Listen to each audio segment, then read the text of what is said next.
Ah, thank you very much. Thank you very much. Thank you very much. I cleared it up. I can see the glue. Cleared it up. Yeah. Purple is perfect. Because I can see the, I can see the glue in the purple. So when you show me purple, I see blue. Okay. Hello, how are you? All right, so we're gonna let's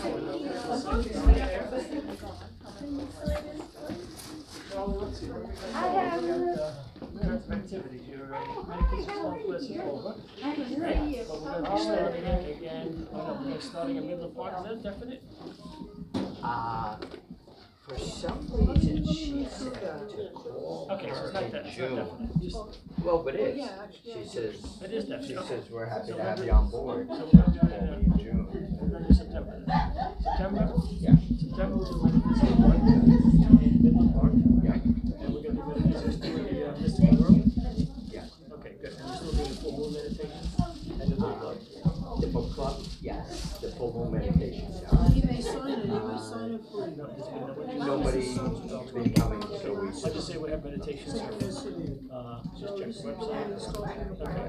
And then we've got the psychic fair coming up, May 18th and 19th, I think. Okay.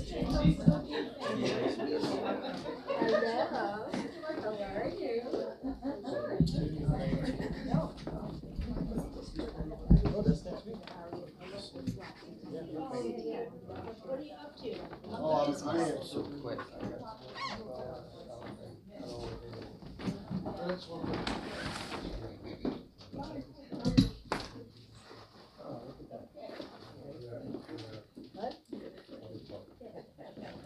Thank you.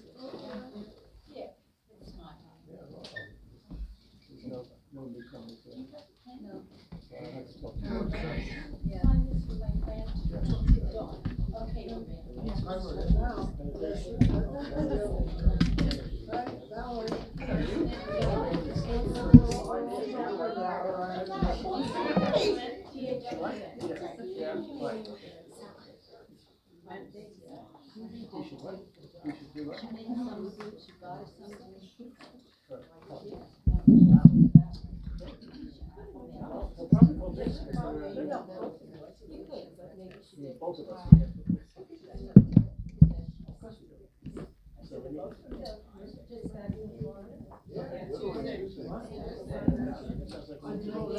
That's the president.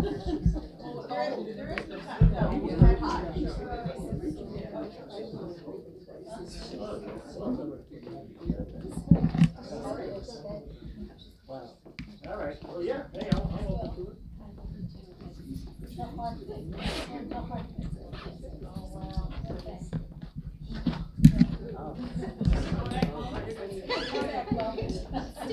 You may have to get through, be careful.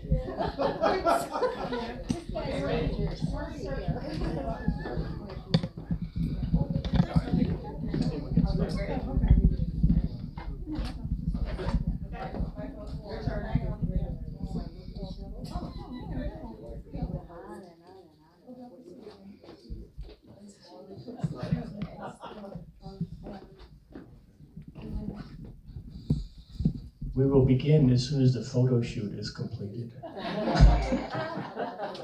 So we're gonna encourage you. It may take a while. I don't wanna have to yell.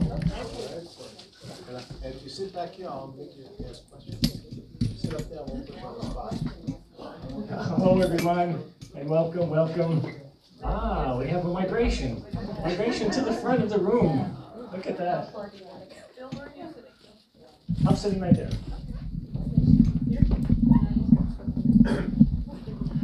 Coax them in, did you give them candy or something? Oh, I told them, if you sit in the back, they gotta talk. Come up front, I won't go over. Great. Hi, welcome everyone, welcome. I see all familiar faces, so I won't ask if there's anybody here for the first time. Oh, thank you. Okay, well, welcome. We are the Metaphysical Center of New Jersey. The website is metaphysicalcenter.org. We have activities, Saturday night lecture every month here, and also many other activities. Charles Lobello, our vice president, just completed the Metaphysics 1 class at the Mystical World of Minhurst. We brought that back after having, siesta that for a few years, especially during COVID.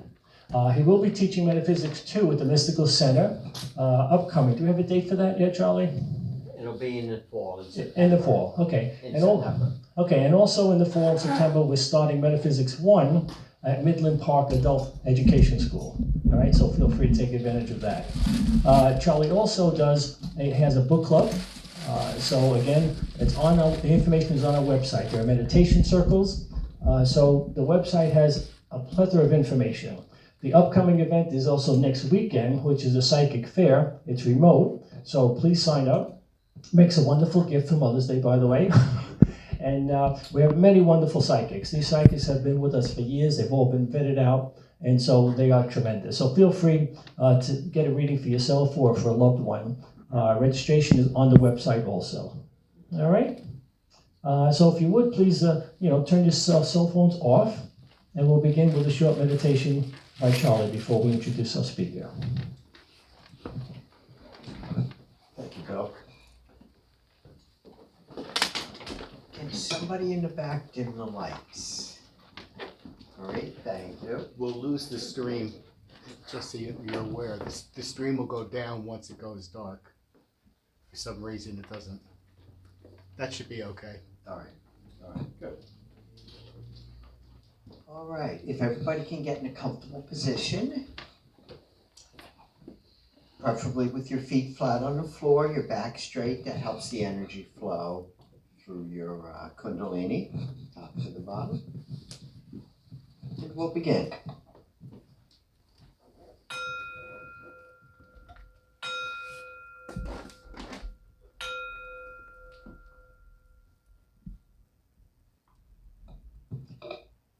Let's relax our minds and our bodies.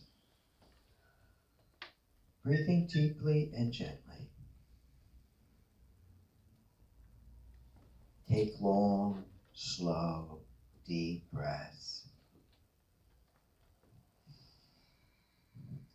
Breathing in, we breathe in peace and serenity and oneness.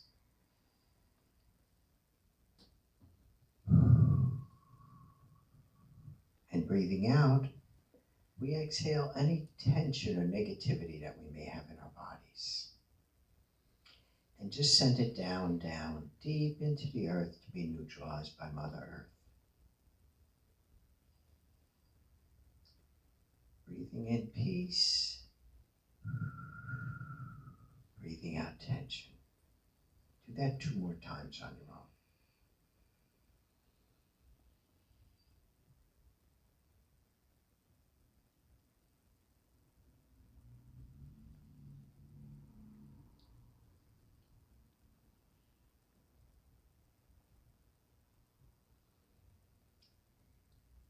Divine Father, Divine Mother, we thank you for your many, many great blessings.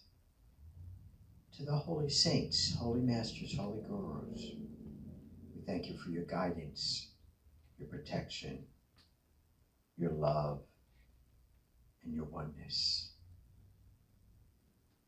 We ask you now to please help us with our blessings.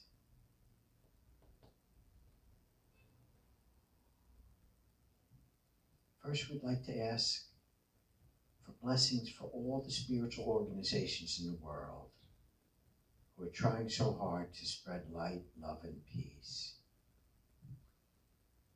We ask for blessings for the Center for Pranic Healing, for the Metaphysical Center of New Jersey, the Theosophical Society, Mystical World, and all the spiritual organizations we're connected with that are spreading light, love, and wisdom throughout the world.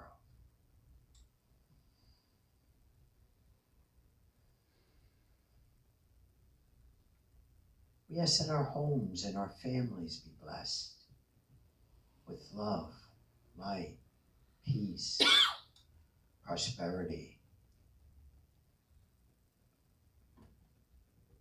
We ask that our workplaces be blessed with love and oneness and understanding.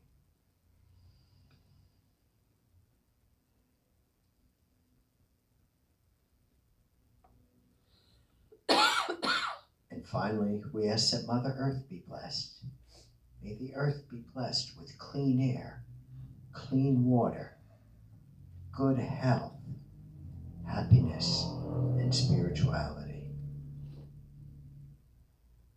We also ask that anywhere where there's fighting or wars or suffering on the planet, that those places be filled with pure golden white light, the light of love and peace and serenity and understanding.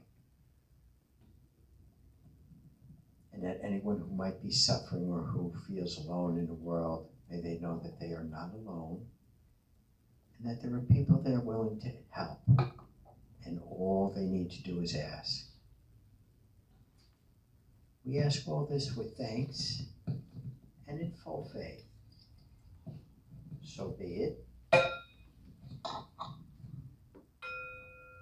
So be it. So be it.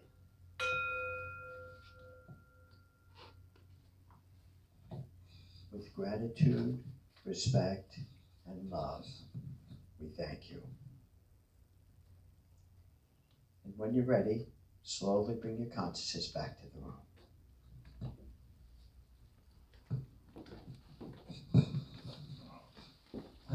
Thank you, Charlie.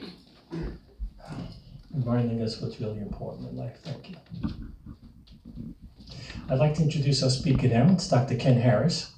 For those of you that were here earlier, in past September, we started a Saturday night lecture again, and Dr. Harris was our first speaker, so he helped us kick this off. So thanks again for coming back, Ken. Ken is has an MS and a DC, chiropractor, educator, lecturer, workshop presenter, author, and keynote speaker. He founded the Waldwick Wellness Center here in New Jersey. The center was a multi-doctor facility providing all natural health and wellness care for 45 years. He's much younger than he looks. A pioneer in holistic healing, Dr. Harris first established his practice in 1974, and in 1993 established the Mind Body Wellness Education Center, dedicated to the exploration, understanding, and promotion of the mind-body-spirit connection. Dr. Harris is an honors graduate, magna cum laude, valedictorian, and former professor of the New York Chiropractic College. He holds a BA in psychology and an MS in education. I'm very pleased to present Dr. Harris.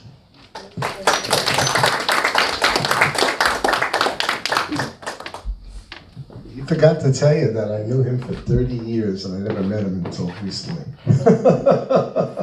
So it's good to be back. It's good to be in this time and place. And Charlie, that was a beautiful, something about your voice. It just put me real deep into love. So from love we have come, and unto love we shall all return. And everything else in between is Mickey Mouse. Drama. So Judy and I just got back. We were away for 7 months in beautiful sunny Florida, warm. And it's nice to be back in New Jersey, I gotta admit, even though the weather is not as conducive to what we're used to. So tonight we're gonna dive in. I'm gonna give you an opportunity to talk to one another as well into the subject of a second chance in life. Anyone here feel that they've been given a second chance in their life in some way? Raise your hands. So I'm gonna ask you to recap and think about it, because we all have. Every single one of us have at some point in our life cycle came close to leaving, possibly, dying, or we had to start all over. A divorce, a loss of a job, loss of health. I mean, the human condition is such that there's ups and downs. It's just part of the trip. Incarnation is a roller coaster, as you well know. And now that I'm getting up into the 7th and 8th innings of my life, I'm realizing that I've had more than one second chance in my life. And I am very thankful to be here tonight in this physical form before you to share a little bit about what happened to me personally and what had happened to the 22 other authors in this book called Second Chances: From Surviving to Thriving. My story is pretty unique in that 4 years ago, Judy and I were walking on a beach in California. visiting a boy, my son, and I couldn't keep up with her. She was ahead of me, and usually I'm pretty fit, but she was walking so fast. I said, "Hey, Judy, you gotta slow down," at which she did. And then I started to tell her, I said, "You know, I just don't feel well. Something's going on. I don't know what it is, but I feel shaky. Maybe my blood sugar has taken a precipitous drop. And why don't we go back to the condo, which was about 25 minutes away. Thank God we did. And I do thank God. So we drove back, and Judy made me a sandwich. And I actually took one bite of that sandwich. And ladies, ladies, I now know what it feels like to have a hot flash. Every pore of my body literally opened. And then I started to shake. And then I got to the point of nausea that I think I could have projectile vomited across the room. At which point, the most horrible and awful pain I've ever experienced came in the center of my chest and the middle of my back. And I couldn't even take a deep breath. And I looked at Judy and I said, 911. And I collapsed. Well, as fate would have it, for me, it wasn't my time. The first responders were right down the street, literally within 2 minutes of where I was. Had they not been, I would have expired. If I had the episode of the cardiac event on the beach, they said, toast, you would have toasted. But they got to me right away, and I'll never forget looking up at one of the, Judy said he was really handsome. I wasn't looking at him. She said, boy, those guys were hot. Anyway, they had those muscle shirts, but I wasn't looking. I was looking up at this guy. I opened my eyes. In California, and he looks down at me and he says to his compadres, "Oh, let's roll," which means get him to the ER ASAP. I was in and out of consciousness as they were taking me out, and I'll never forget, but I did open my eyes as they were rolling me into the ambulance. And I looked at Judy. Now, we're married 54 years at the time, and the only thing I wanted her to know was that I loved her from the day I met her. That's what I said, Judy, I want you to know I loved you from the day we met. And I love you beyond. En route to the hospital, which was close by, they got diverted. They said, you can't come here. I was told Judy was in the front of the bus or the ambulance.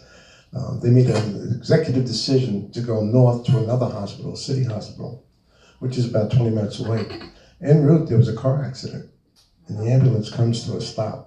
And I opened my eyes, the siren was blasted, and all of a sudden, time and space just stopped in that moment.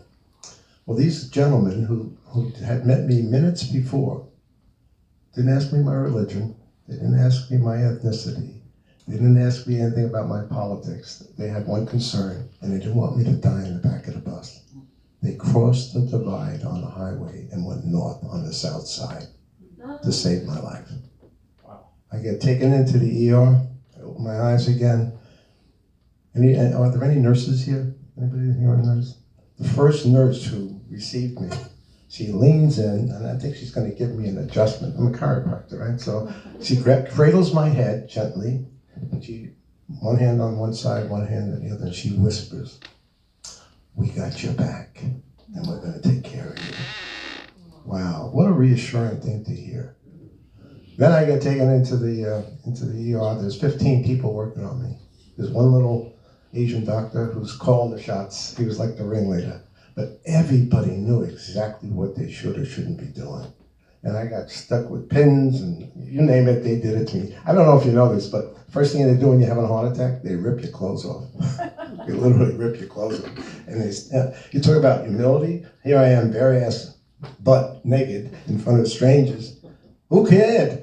You know, I mean, but they all knew their job. They all knew how to do exactly what they were trained to do. They were like a football team.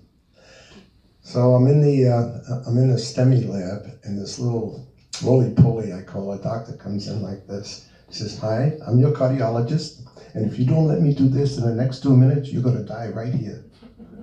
He says, "Do it." So they stented me.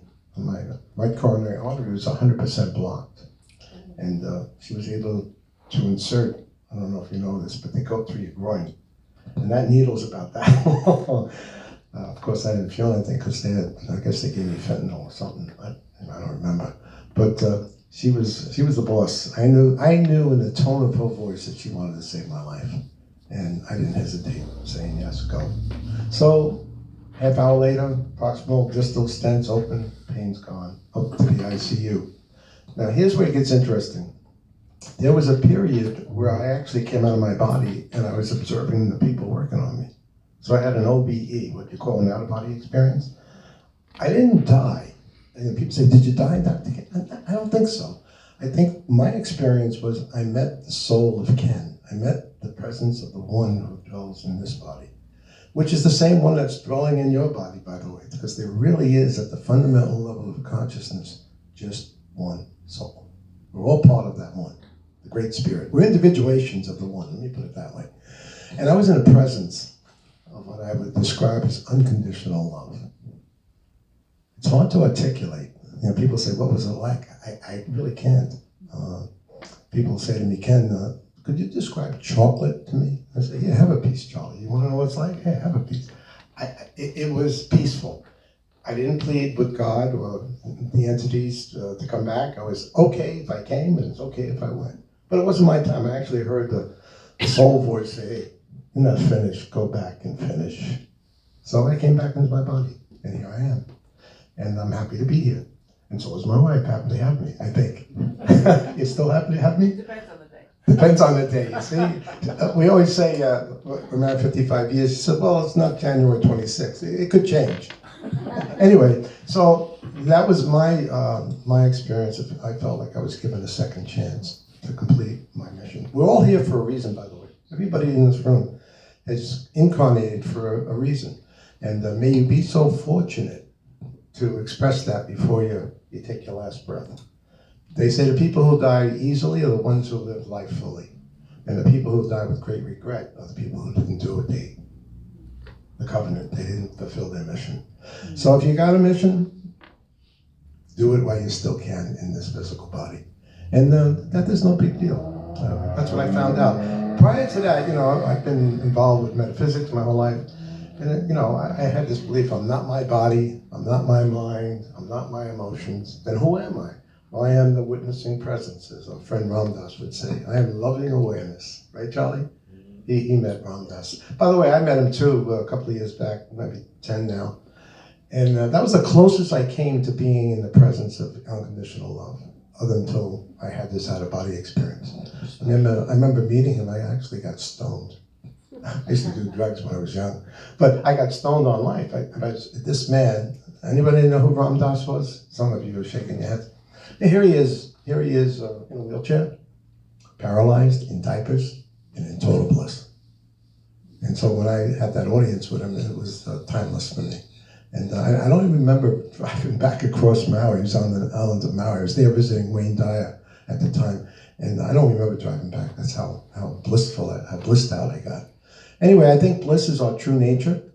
I think that's really where we live, but our ego mind, which Wayne used to say, Wayne Dyer was quoted as saying, edging God out, the ego. I came up with a new one, by the way. Your gut. You ever hear this expression, trust your gut? Right? Your microbiome. All the research now in science and neuroscience is telling us that there's more information going from your bowel, your gut, to your brain than your brain to your gut. There's millions and trillions of microorganisms which determine your mood in many ways. The word gut is an acronym. God uttering truth. I love that. I don't know if I heard it or I created it, but I like it. Trust your gut, trust God. Trust this, trust your intuition. Women are much more in tune with this than men. For some reason, I don't know. I think it's because you give life, you give birth, you're just more innately connected than the guys. We live in our heads a lot, men. You know, we're mind-oriented. Women are heart and gut-oriented. So second chances came about because the first book I wrote, Synchronicity, that's what gave me the heart attack. I worked diligently for about 6 months getting that book out, and the publisher I was working with was not all that up to snuff. And I had to really orchestrate my own thing, so there was a lot of stress and time pressures. And anyone write a book here? Raise your hands if you've written a book. You know, several of you. You know, it's not an easy thing. It's arduous. And so that's really, I think, where my heart attack precipitated from the first book, which was Synchronicity, the Magic, the Mystery, and the Meaning. So Second chances. Where did I meet these people? There's 23 people in this book. Hey, let me hold the book up.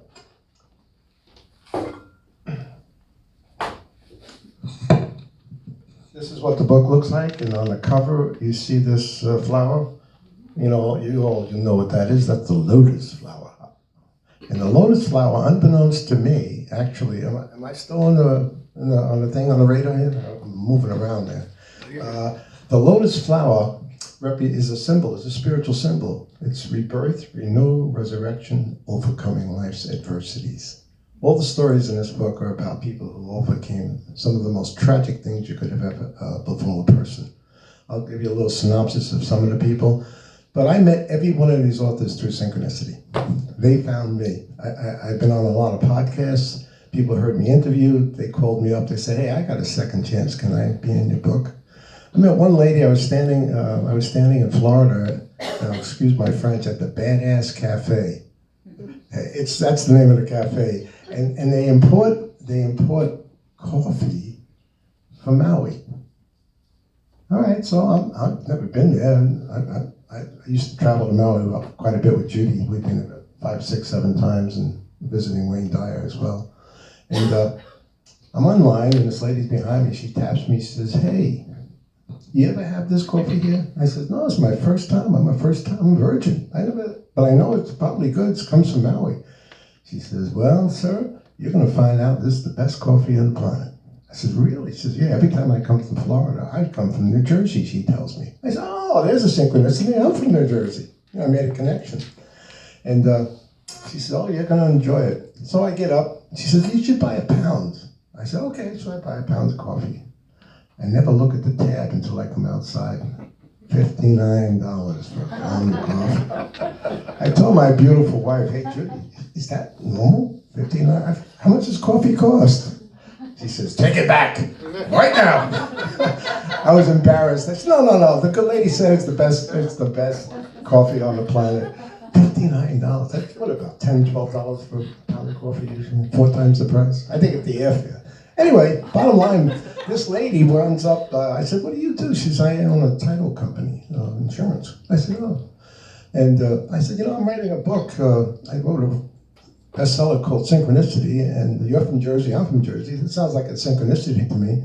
And she said, "What's the name of your second book that you're publishing?" I said, "Well, it's going to be called Second Chances, From Surviving to Thriving." She says, "I got a story." I says, "Oh, what's your story?" She said, "Well, I went through a real rough patch of my life, and I attempted suicide," she told me. "And I was unconscious on the floor of my house. In this meanwhile, she's married with children, etc., etc. Her ex-husband just happens to come by. Knocks on the door, gets no answer, calls, gets no answer. He had to pick up his stuff. He breaks in the house and he finds her on the floor dying, and he saves her life." Whew. I said, "Wow, what brought you to the brink?" I said, "What made you want to actually take your own life?" And she went through a series of losses, as we all do, business loss, personal loss. But she said, really what forced me to get desperate like that, I saw no more options in my life. There were no more ways out of my conundrum. I was in a dark place, and I was ashamed to ask for help. That's what brought her to the point of suicide. So tonight, if anyone needs help, ask for it. Don't be ashamed. We all need each other. We're all one-winged angels. We got to embrace the fly.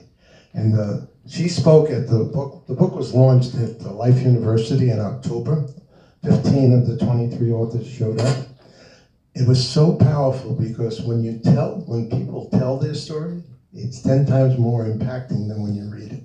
The stories are well written, don't get me wrong, they're all great. Many of these people already had other books in the world. They were notable writers.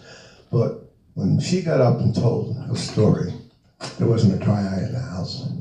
And she said, shame is what brought me to the brink of trying to take my life. Because I was always taught I'd do it myself. Anyone have that voice? I used to live like that. I don't need anybody else. I do it myself. No, we need each other. Everybody needs support. Everybody needs a friend. James Taylor said, get by with what? A little help from our friends. So hopefully tonight you'll make some new friendships and you'll I'm going to give you an opportunity at some point to ask questions at the end. There'll be a Q&A, but I also want to give you an opportunity to talk to each other and maybe share a little bit about your second chance that you already received. Because I'm sure that there's not a person in this room tonight who hasn't had a second chance at living. So I get phone calls from a guy in Australia. He calls me up and he says, I'm a psychologist. I said, oh, where do you work? He said, I work in a hospital. I said, oh, what are you doing there? He says, I'm an inpatient in the hospital. I said, what do you? He says, I tried to kill myself. I said, oh, interesting. So he went to the dark night of the soul. He went down and out, Beverly Hills, as they say, but he came out a changed person. That's the other thing. Every one of the authors in this anthology went into the storms of life, the vicissitudes, we call them, the ups and the downs and the round downs. But they all came through the storm changed as a better person. They were all life lessons for each and every one of the stories in this book. And they give you at the end of each chapter strategies and tools of how to cope when you're going through some of the rough patches. Because we all have them. You know, it's, what is it? I Never Promised You a Rose Garden? Was that the movie of the song? Incarnation has the bitterness of life and the sweetness of life. It's both. We're like bittersweet chocolate, every one of us. And the sooner we get to realize that we didn't come on this planet to be in a bliss 24/7. We came to bring, I would say we came to bring the bliss from the heaven, from the invisible to the visible. We're looking now to reclaim Mother Earth, Holy Gaia, and we're really here as conduits for the expression of heaven to the earth. Everybody wants to get to heaven. I say, no, we need to bring heaven right back here. And in one of those religious traditions, and I'm not religious, by the way, but I will quote the Our Father. Our Father who art in heaven, hallowed be thy name, thy kingdom come where? Thy will be done where? On earth as it is in heaven. They got it all wrong. Everybody's wanting to get there. You heard the story about the guy who says, is there golf in heaven? The guy says, oh yeah, that's the good news. The bad news, you're teeing off tomorrow morning. We don't want to get there, but no one wants to leave. So our job is as conscious beings, I'm going to say, and you wouldn't be here if you were not a seeker looking for something, is to bring the heaven to the earth. So every story in this beautiful anthology comes with messages for you. And the number one message is, and Charlie said it beautifully, you're not alone. Ask for help. No shame in asking for help if you're in a rough patch. You have angels and guides and higher entities surrounding us right now. Everyone in your ancestral line is with you, cheering you on right now. They're hoping you have a victory to clear some of the patterns of the past. And that's why the seekers, everybody here is a seeker. You came here tonight looking for something, right? Maybe a little more inspiration. This book will give you hope and inspiration. And the word inspire means in the spirit. That's what the word inspire means. And so we all need it. We all need to get it, give it, and we all need to get it from each other. It's not a straight shot home. We're all going to wind up, by the way. Here's the good news. When you drop your body, it ain't over. I can tell you that from my own experience, because I was not in my body when they were working on me. And the old joke, it ain't over till the fat lady sings. I'm going to say it ain't over then either. So life is eternal. We're spiritual beings have a temporary human experience. We're just here for a nanosecond in eternity. And we're here, the big picture for all of us is to give and receive love. That's all we're really here to do. Everything else, not that important. Since I came back, do I complain much, Judy? I don't complain about anything. What's there to complain about? Really? It's all, what is it? Don't sweat the small stuff. Like in history, it's all small stuff. I can't begin to tell you, when I looked at Judy and as they was rolling me out, I never thought I'd see her again. I mean, I was at that point where I thought, this is the last, this is how Ken's going to exit. And I'm glad I was told to come back. But nothing else mattered in that minute when they were rolling me out to the ambulance. I wanted to know one thing, just like the people in the World Trade Center. When the World Trade Center got hit, what were all those phone calls about? It was all about tell so-and-so I love them. I wasn't thinking about my bank account. I wasn't thinking about writing a bestseller. I wasn't thinking about anything. Only I wanted her to know that I loved her from the day we met. And we only knew each other, sidebar, we only knew each other a month when we got engaged. 8 months later, we got married, and here we are 55 years. And we're blessed. We're really blessed. And so are you. I would say if you want to get out of a rough spot, one word: gratitude. If you don't know what to do when you're in the tight spot, start giving thanks. Start counting your blessings. I wake up every morning and I keep a little diary of something I'm thankful for today. First thing I'm thankful for is another day of living. I mean, that's right up from it. Thank you to the powers or power that be. Thank you for another opportunity to give and receive love. But if you want to get out of the funk, and I know what funk is, I've been, in my own experience of life, I've had some of those highs and some of those very lows. My wife has seen in my life pattern the best and worst of me, and she never left. It's interesting. She's seen me at a state where it was difficult sometimes to get out of bed, and other states, where I was in total elation. But Judy is a 6 in the Enneagram. She doesn't like me talking about it, but that's the loyalist. They never leave. They never leave. I've been fortunate well, I met Judy through synchronicity. I'm going to sidebar again. The Vietnam War was raging back in the 60s. I don't want to go kill anybody. So my uncle, who knew the superintendent of the school district number 8, said, well, tell Ken if he gets this certificate to teach, because I was a psychology major, he wouldn't have to go and shoot bullets at anybody. He can get a deferment through a school assignment in a bad neighborhood in the Bronx, which is where I grew up, by the way. So I had to take education classes. Twice in a row, the only seat open in the class was next to Judy. She was an early childhood major. I was an add-on. I walk in this big room and all these, mostly women, and I said, well, second time I met her, I said, would you like to go out for a cup of coffee? I figured this was a good opportunity. She was really cute anyway. I said, this is a good opportunity. I think the universe is putting us together for the right reason. And the long and short of it, it was a match made in heaven, literally. I'm thankful that in order to avoid the war, I found the love of my life. So I wound up in the Bronx for 3 years. Tough. I was in a school where they were throwing teachers out the second floor. We had policemen in the school, in the junior high school. And after 3 years, I said, I don't think I could do this for another 20. And so a series of events happened. Judy had hurt herself, her back. I carried her to a chiropractor, blah, blah, blah. She walked out. I said, oh, this stuff is pretty powerful. Maybe that's something I should do.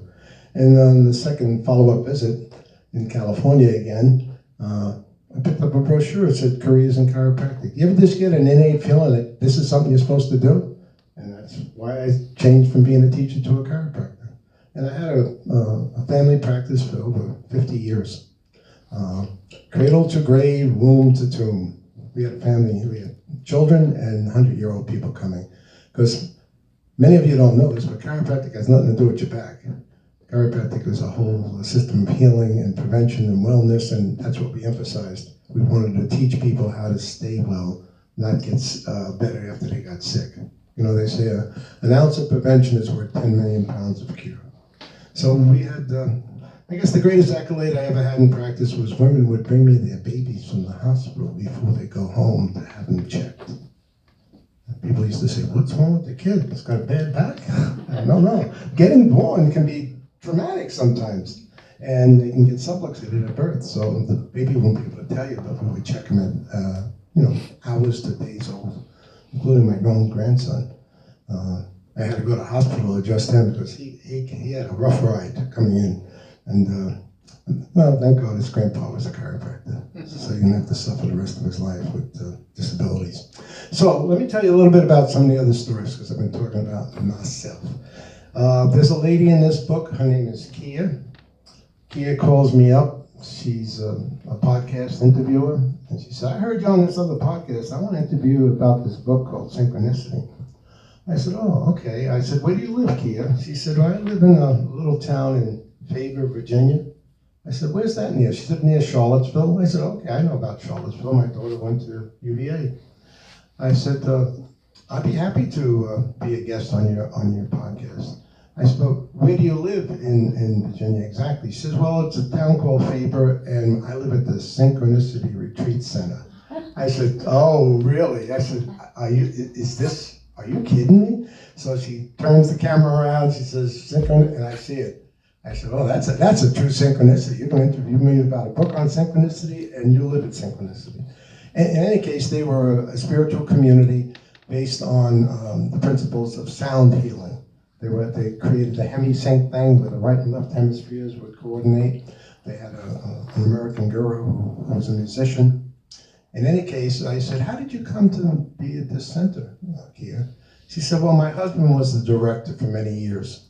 And here's where it gets interesting. She's in this book. Her chapter is called The Road to Resilience.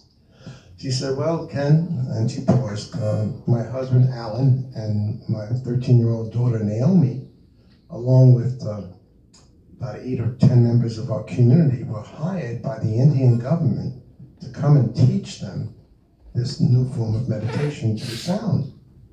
I said, oh, what happened? She said, well, that was in the year 2008, and they flew to the city of Mumbai. Now, many of you don't know this, but in 2008, in the city of Mumbai, the Pakistani terrorists came into the hotel where they were staying and killed them all.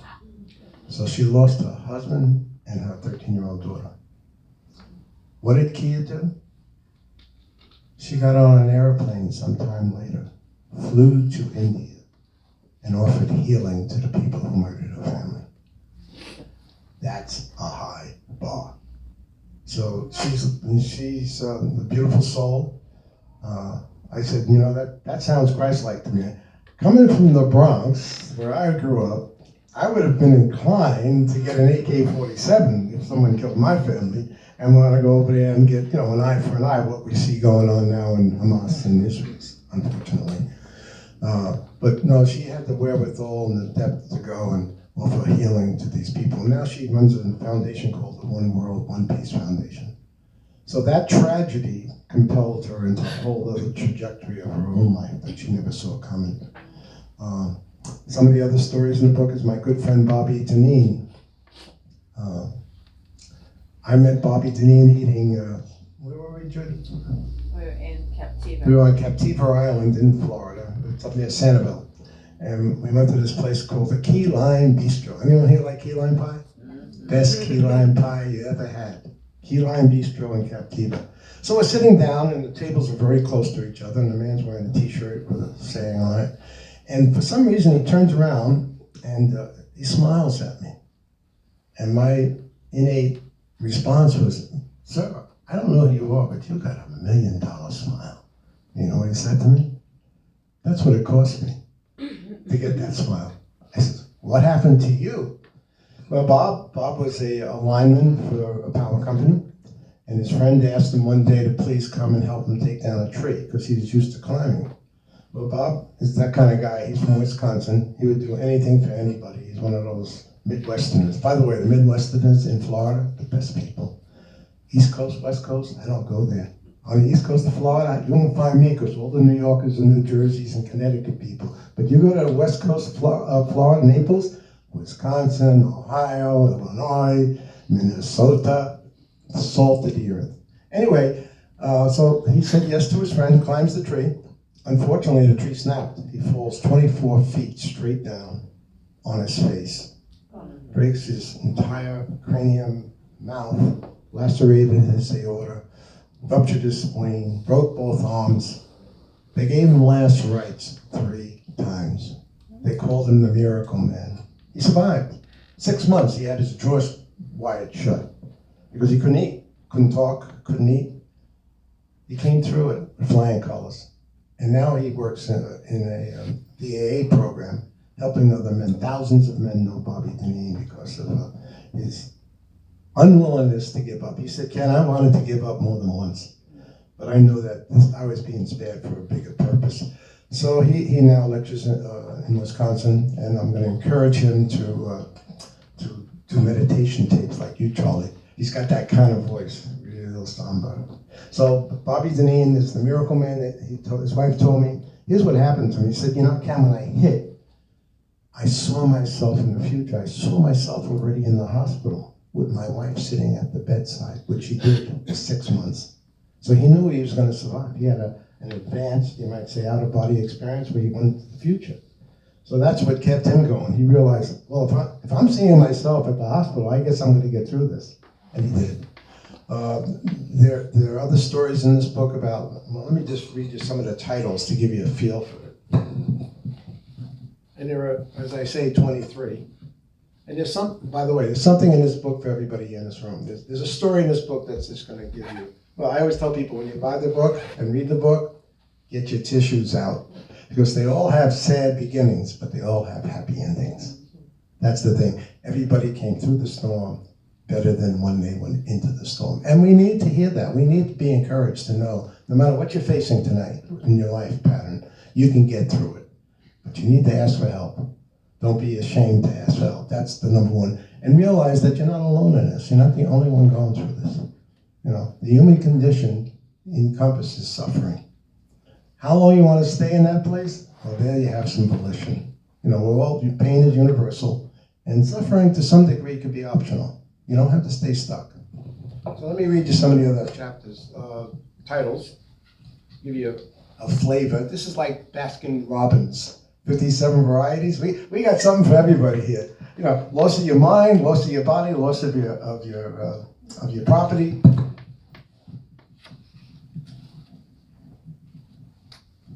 When I started getting the stories come in, I was crying reading them, truthfully. And by the way, here's another interesting one. The editor of this book, she's a beautiful soul. She actually created the cover. When she said, "Ken, what are we going to put on the cover?" I said, "Let me meditate." And that's when the image of the lotus came. But her name is Marissa. Marissa's story is quite remarkable. She was 23 years old, lived in Florida, on her way to wanting to become a nurse. That was her desire in life.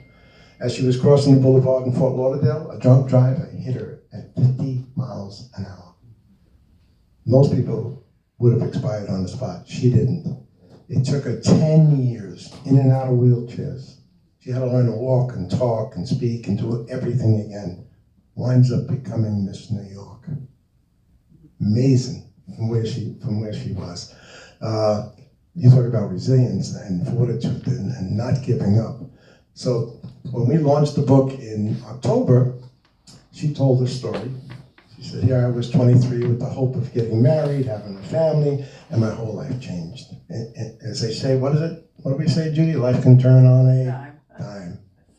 That quick. You could be doing one thing and boom, you get sidebarred and there she was. So Marissa said, I've published many books, but can I be in the book too? I said, absolutely. When she told me this, I didn't know anything about it, a backstory. So when we launched the book in October, she got up and talked. She's a beautiful soul. And she says, you know, I was age 23 when I got hit. I'm now age 46. And this year, 23 years after I got hit, I went to the prison and I forgave the man who ran me down. He was a drunk driver. She went to the penitentiary and forgave him. Again, high bar. But you realize, why do you forgive another for such transgression? It's really for yourself. Nelson Mandela, I'll never forget, he walks out of prison, 27 years in solitary confinement, and he had to forgive the South African Afrikaners for what they did to his people. He said, I had to make a decision. Was I going to remain in hatred the rest of my life? No, he united the country. And here's a sidebar. He was with Winnie, his wife, for 6 months, couldn't get along. He was 27 years in prison, he was okay. Comes out 6, so that shows you how difficult marriage can be sometimes, folks. Some of you are shaking your heads, oh yeah. Yeah, the push and the pull, the yin and the yang of a relationship. It's interesting that he wasn't able to stay with Winnie. Let me see who else I can tell you about. Oh, my friend Neil, beautiful kid. Well, he's 28 when I met him. He's 32 now. So his mama has to go into a urgent care to get a resection of a ligament on her thumb.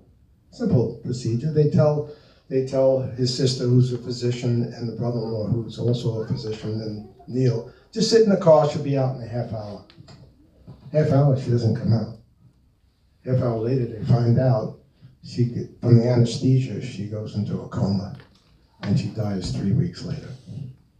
The family sat there. It happened to be of Indian descent. They were followers of Yogananda, Self-Realization Fellowship, but they finally pulled the plug. That event caused Neil to quit his $600,000 a year job at Goldman Sachs. He was on his way to become a partner in that financial institution, and he says, I am going to do something more meaningful with my life. So he threw his pen down, walked out. I mean, that's, when you think about it, $600,000 a year for a 28-year-old kid, for a 38-year-old kid, not bad.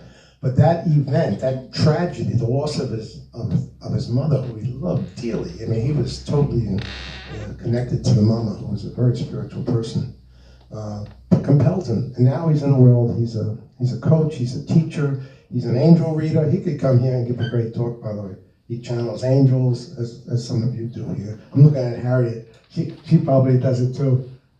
You channel angels? I know you're a medium, but he has a whole band of angels that he does. He does card readings, and he's traveled the world now since that incident the last 4 years. He's been, I think, on 15 or 16 countries, and he's done some incredible work. And he's one of my Instagram friends. Every day he's on Instagram. I just love him.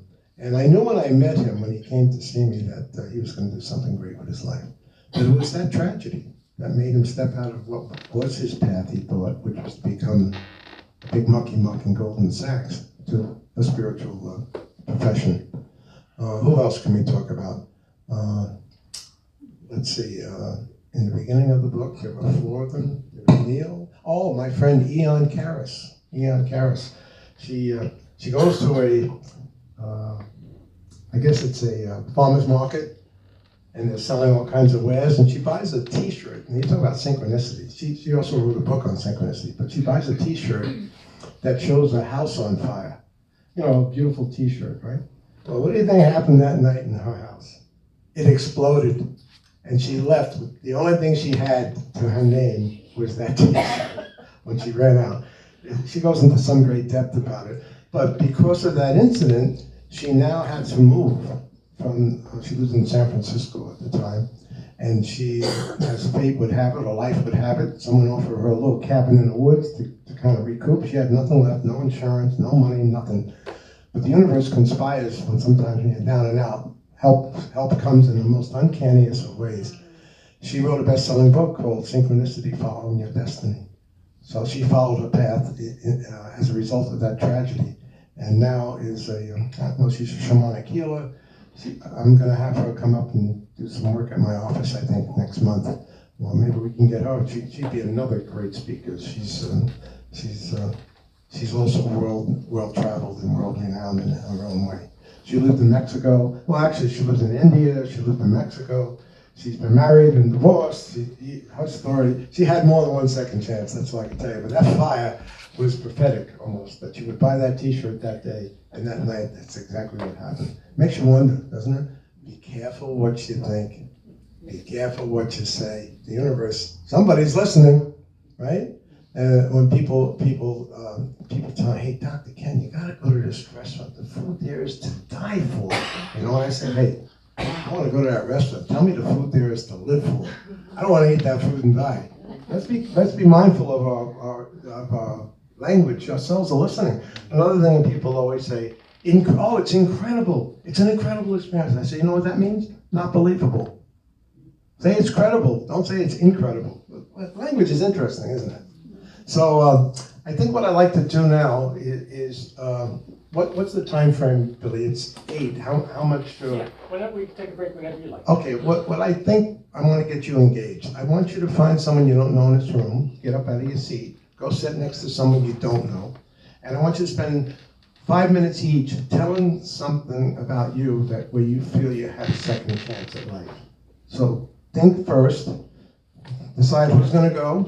And when the person is telling you the story, just listen. Let them roll. Don't ask them too many questions. And then you'll switch. I'll give you the gong when you're going to switch. So again, do it with someone you don't know.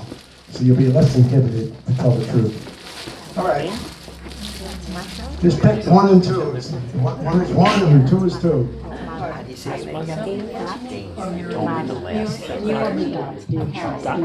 Doc, okay, thank you, Doc. So welcome, Doc. So, yeah, okay. Fine. Anyway, so do you have any personal stories, second chances that you'd like to share?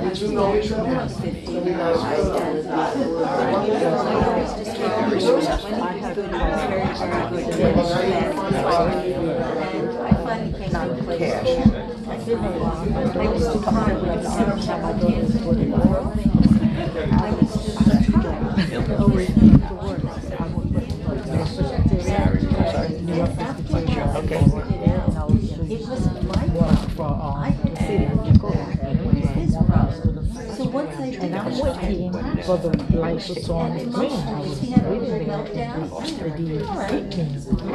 from the back, and really hit me really and my shoulder, my knee. Well, I had one toilet, and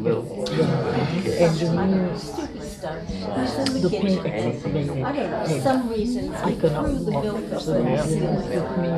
But they did arthroscopic, it wasn't arthroscopic surgery. In my head, and suffered from general neuralgia.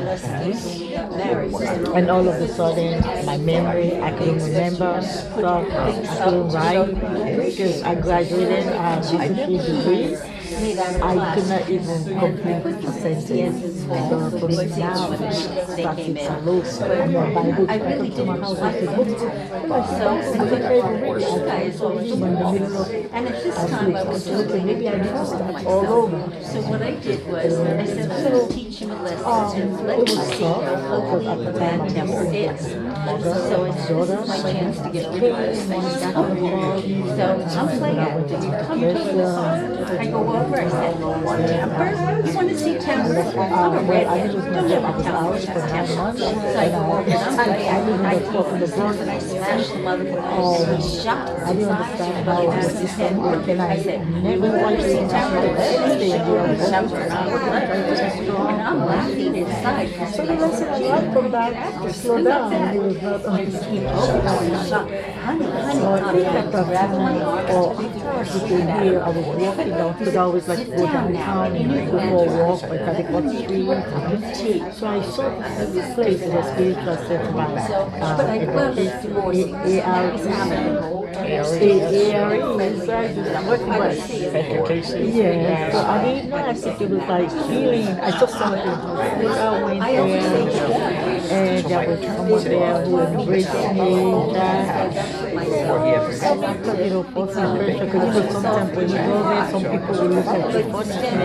I felt home. Yeah. So I was long time to go there. Gotta get health And raise the kids together. and during COVID, sometimes I was like, because he had left, because I think he was the vice president. One time, and he replied, and after, so, he asked, check on him. Yeah, I think after a month, his son replied, oh, I'm sorry, my father passed, and that took a hit on me too, because I didn't really understand anything about there. They used to say things, because I'm originally from Africa, we experience a whole lot. And then my dad passed, recently, about 3 years ago, my father passed, COVID, it was in the hospital, and then my mother died from my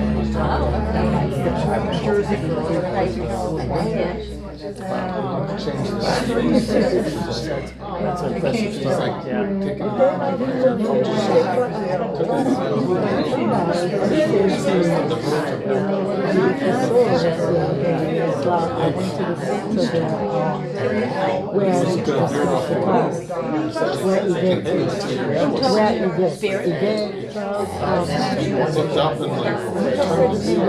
You said when Charlie was in the course.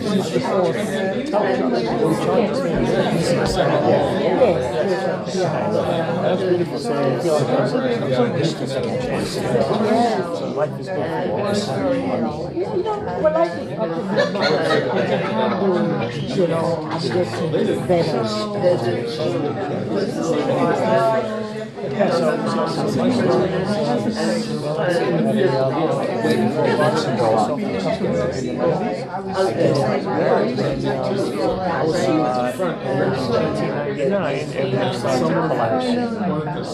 So over a 15-year period, I lost the business, I lost my life, I lost everything. Absolutely zero. My health was failing at 6 surgeries in a year. Stress levels so bad. And basically, there was nothing left. So I looked up many an evening when I went to bed and said, hey guys, you know there. They told me afraid I'll wake up in the morning. It was that bad. But then the spirit, once I got through that and surrendered everything, that really was like a total etch-a-sketch in my own. And then at that point, the spirit said, okay, now you basically did what you wanted to do from as a child, which is to get, quote, the illusion of financial security. Now let's do what you really here to do. And so I started working again, and I started to get involved in the Visiting Center.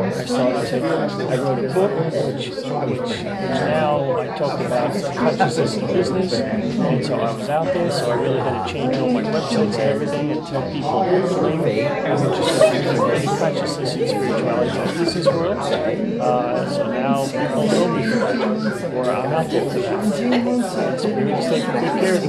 Maybe I don't have finances like I used to, but you know what? I have enough. I have love in my life. With Virginia, who sits behind me, a beautiful, loving soul. And Frank is I'm working on this. I just did a keynote speech yesterday, and then a week ago. So, you know what? Life is different than I thought it would. It's great, so I'll appreciate the second chance. Anyway, Todd, it's a pleasure to be here. It's a pleasure to meet you. Yes, thank you. I'm sorry? Your book. No, his book's here. I got His book's here. Yeah, no, the book that I wrote is called Improvisational Leaders. And if you just look under my name, you can pick up a business card. Okay, I'll give you a business card. And if you just go to Amazon, it says Improvisational Leaders, you should get about improv and how to build a business. Pleasure meeting you. And when you're young, you don't think that. What your soul did for you.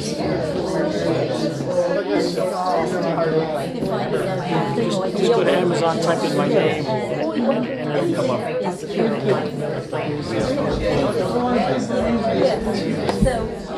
Now my parents asked to address your heart, then I would think that it means open your heart to love and forgive everybody, which is the hard thing. That's the hard thing. But forgive everybody. We chose this place. We came in. We chose a family. We chose circumstances. That's why I think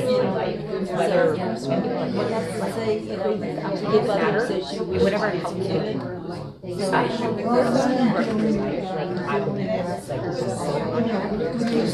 So that's what I was trying to say. I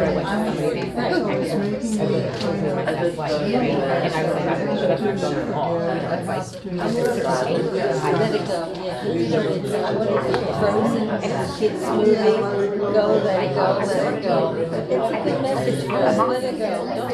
Don't hold on to anything. Give people. I think that they say that my husband gave me something that was very important to me without asking. And folks, when you completed what you're sharing, we'll take a 15-minute break. There are restrooms down here and also upstairs. There's refreshments there, thanks to a wonderful Marie. Thank you, Marie. And we'll resume again in about 15 minutes. Thank you.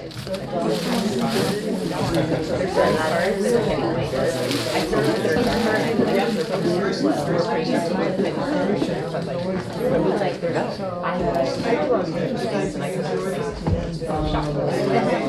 I have yeah, like right now you should be happy. Were you here when I did the past life regression? No. You weren't here that week? I don't know. This is my 13th year. The first time there was a woman and she had the dog, and the dog was the dog was eating a paper cup. Yes. Paper cup dog. Yes. And then I came last time, which was the okay. What was that? Last night. Last month. Yes. Oh, the Shake. so this is only my third time here. Oh, okay. I did past life regression. I was always a man. This is my first time as a woman. I feel like this is my first time. It's really hard for me. It's hard to handle. I feel like I really feel like I feel every, and I listen to myself, I'm always a man. I feel like I want to challenge to be a woman that's trying to really Which is wonderful. You have that leg up a lot of people. So make the most of it. Sad, worries, And then come back to the next is difficult. it's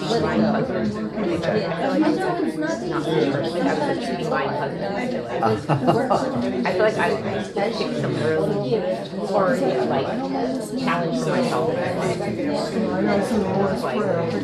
exactly. And who gave us that career? You also I sound think you got a good you have a choice. grasp on it. Yeah, if that's how it's supposed to live. What you chose to do. Like I like if you want to learn patience, you don't. It's like I chose my family and like to teach me how to do it. They are screwed up enough. Like I feel like you don't think you want to spend time with patience. You spend time with impossible to learn patience. How did I get up to do with things? But you don't hold grudges or forgive. And I was like, God, we do this again and again. You gotta figure this out. That's where the karma comes in. If you figure Sometimes I'm her out, mom, sometimes she's my mom. Because that's just I mean, in different lifetimes, lives, and I in think different we were like lifetimes. we're both Leos, and I feel like sometimes like we were lions together too. And I like to say like with your soul. But I pray for you. I sometimes pray I'm the for mother and people. sometimes I'm I the daughter. don't think so good. Especially the politicians. I pray for their soul because I don't like them. I don't like this. I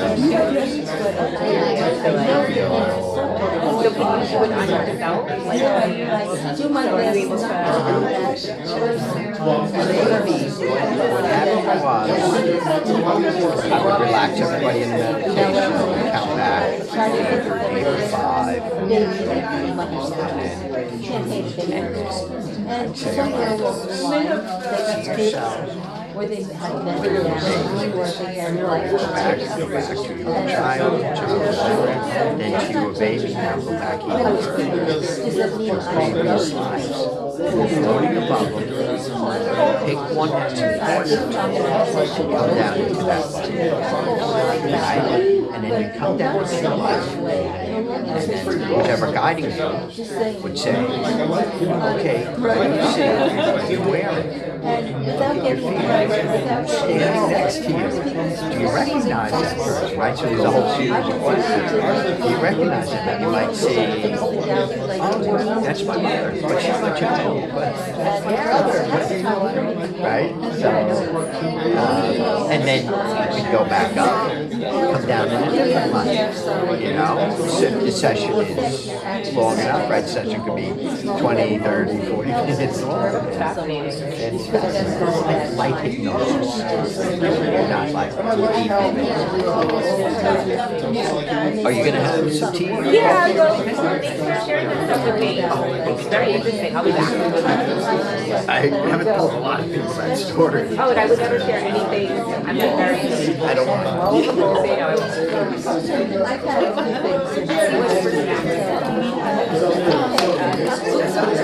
few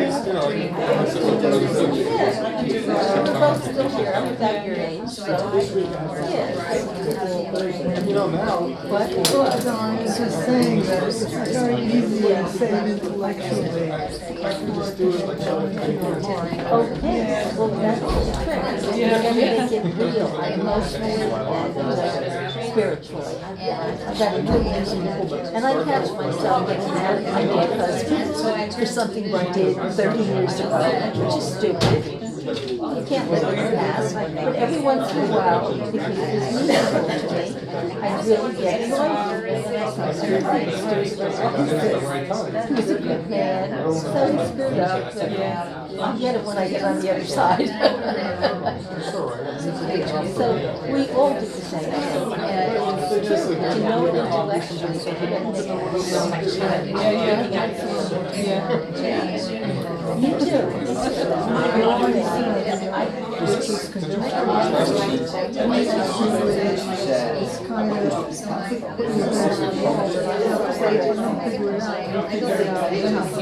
yes, that's right. Just open your heart and talk to everybody. And that's just part of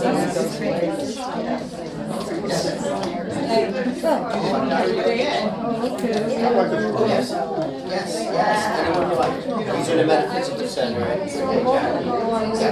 Way back when, 45 years ago, Eugene,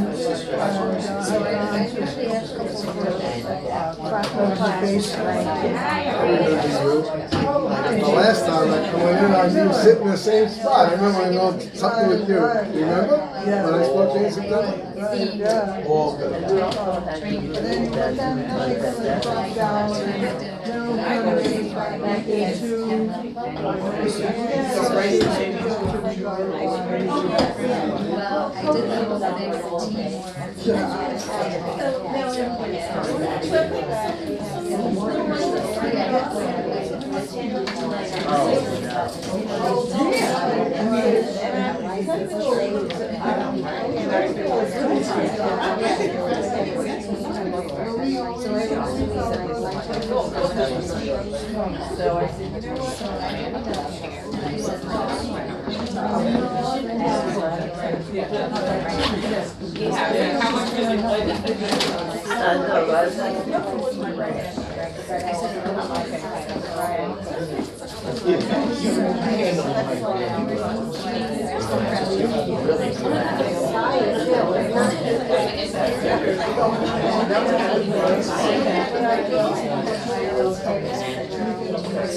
oh yeah, there's a bakery. Right.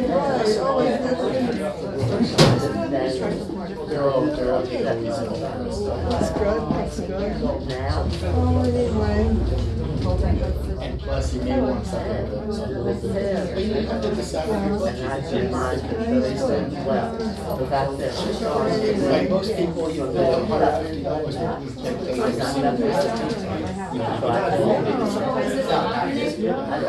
for so the thing is that if we can use it now, or we can try to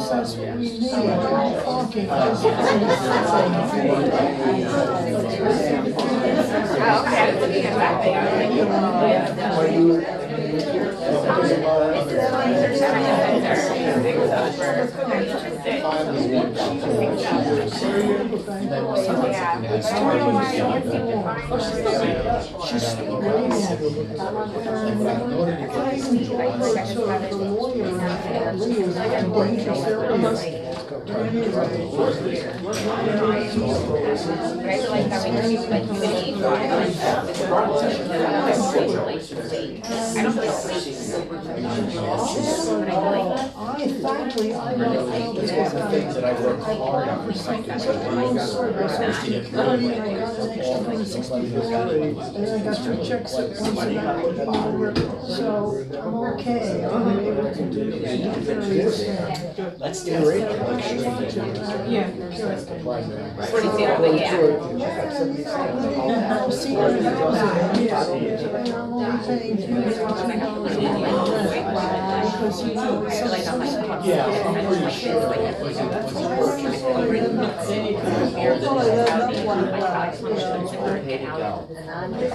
We have to look at the return. It's like a weird thing to think,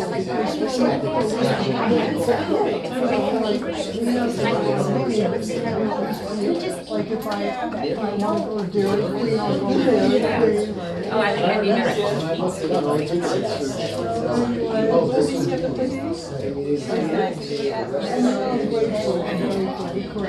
I feel like nourished and I don't want to, and I think that's why.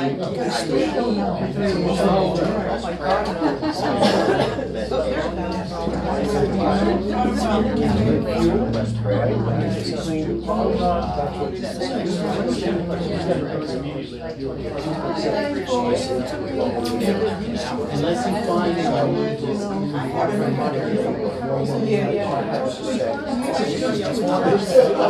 Before I go to the I like, and I have like a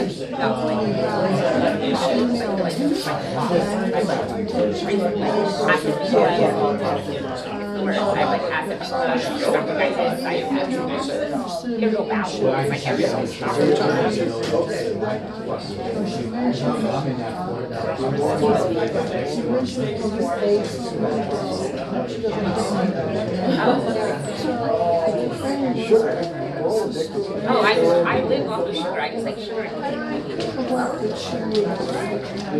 Do some kind of charge some I have in the past, and I just don't like I don't not it's like everything I can't eat.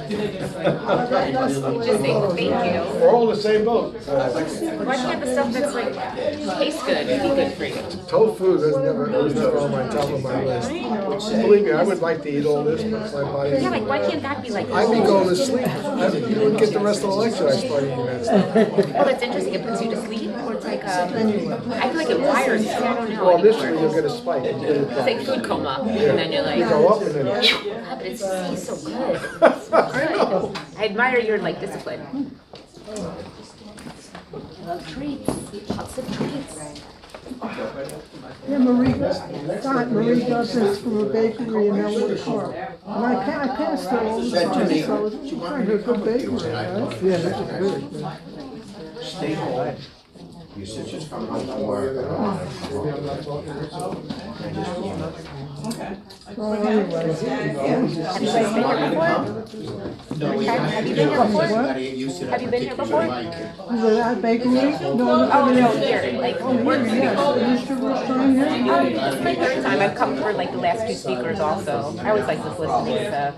Well, I usually come each time, you know, particularly if I think something's going to be interesting. I always just like take away something. It always gives me lots of stuff to think about. Like I haven't had any. I don't feel like I've had a second chance experience. Like I haven't had any weird death experience or anything I can relate to. But there's, you know, there's always something to like. I just want to ask you, your mom was the second chance book. I don't know if I have the money. I think 25, if you get it's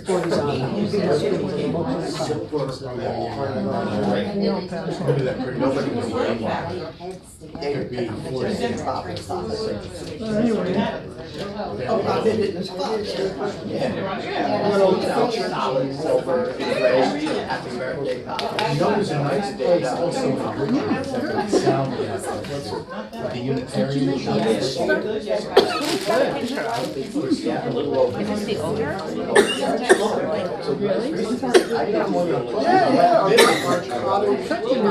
Yeah, Is that you okay? Yeah, it'll be fine. Is that your show? like the founder of this. Charlie Madden, Charlie was very impressed with him. He was very impressed with the chronic healing thing. I don't know if he's dead now. He was very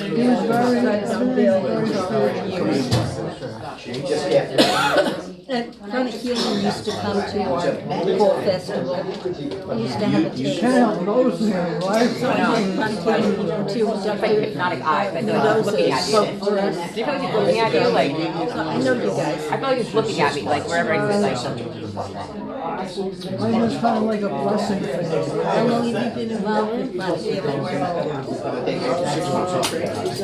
Metaphysics is a very interesting subject. Oh, it's fascinating. I feel like the world hasn't caught up to it yet, you know? It's still like, seems like, oh, it's like people are like, that's so weird, this, how this like, it's not just like the norm. Maybe if we live in like, we live in the Western world, right, here, but like, I feel like if we lived in like Eastern world, like, this would just be like, Well, I just feel that people that are interested in this kind of, well, they're seekers, but they're also kind of on a level. I would say so. I feel like it's living in like 5D. But it's like, it's not like it's better or worse. It's not like we're better. It's just like, what, Did you try some things that are important or separate. That is like what, I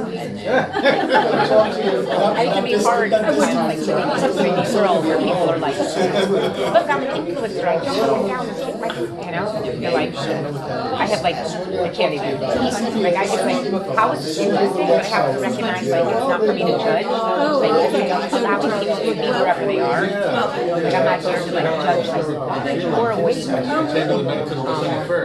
be grateful for whatever awareness I have, but also be humble enough to know that whatever awareness I have, there are people that have so much more awareness than me.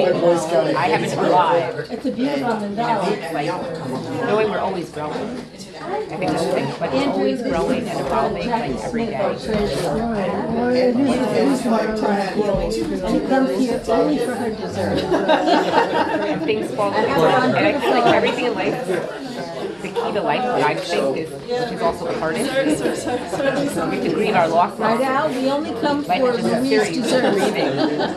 I was talking so much I didn't even get a chance to eat them yet, so now I'm gonna try to enjoy We'll make it. up And some time. it's, me too, always, and it's like, I don't like grieving. I I don't mean, the want to grieve. stream is still on, by the way, so all the stuff is being picked up. Avoid it.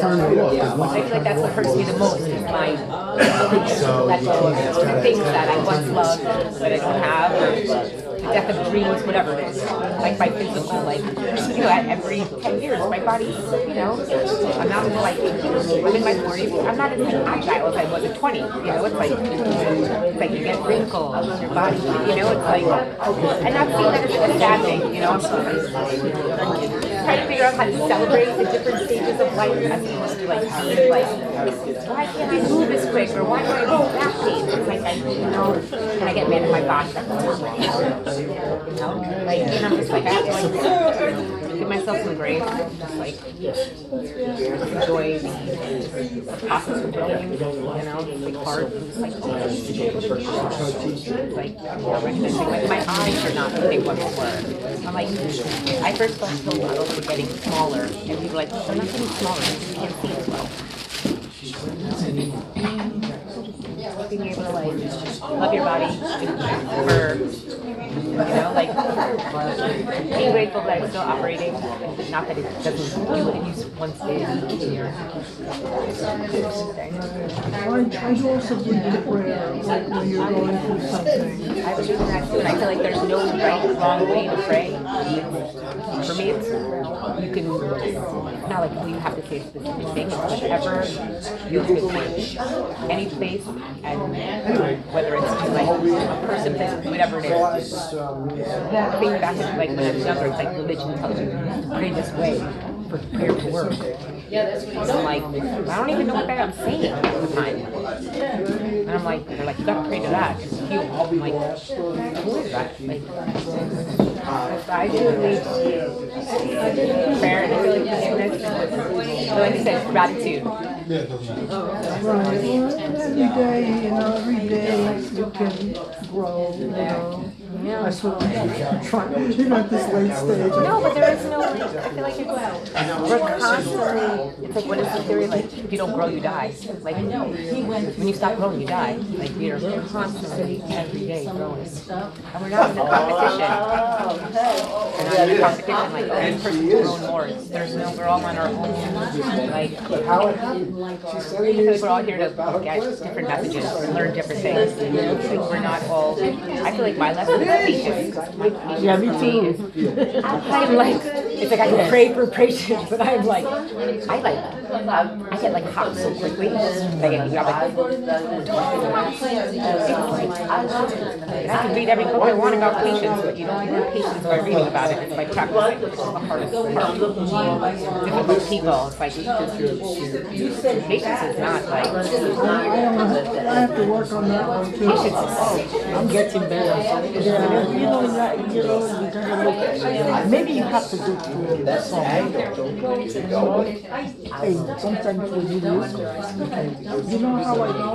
There's times when people do me wrong. Let's say there's so many things that I've been through, like, I feel like I'm at my right, scream at me. But when I look back, sometimes in life, if you think you're right, you're not. That person who's causing you drama and everything, somebody's trying to speak to how patient. So what you do, you're like, what else do I have? You want your peace, your love, you know. You know how when somebody cuts me off now, I just smile. And the way I look at it, I'm saying, may God forbid, they might be having a heart attack, they might be running, you know, one of the parts.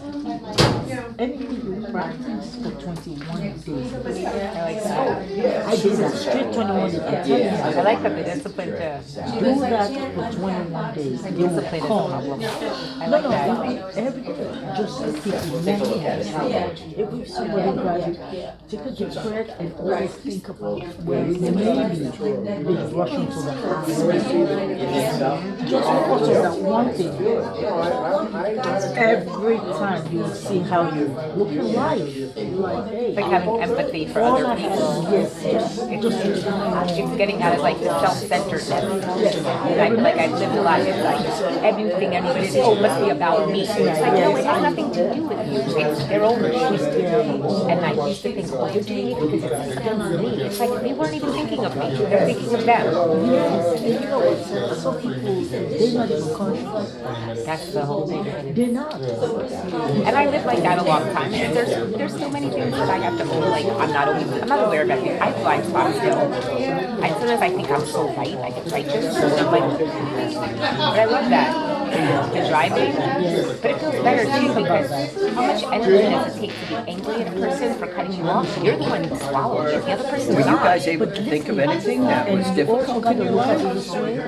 Or was your life perfectly smooth with no... That's interesting to say that because sometimes I'm like, it's interesting because I see it like that too. I'm like, well, maybe I'm supposed to get stopped here. You know, I'm like, we don't know why. And then another technique, don't focus on why. I remember you talking about change, yeah. And I do remember you telling me the story, yeah. I was saying to myself, once. I like that. I like that. What is the lesson? It's very smart. It's very insightful. I get stuck and I get stuck on the why. I have to take even relationship, anything. There is no good or bad. You know, look at this way and you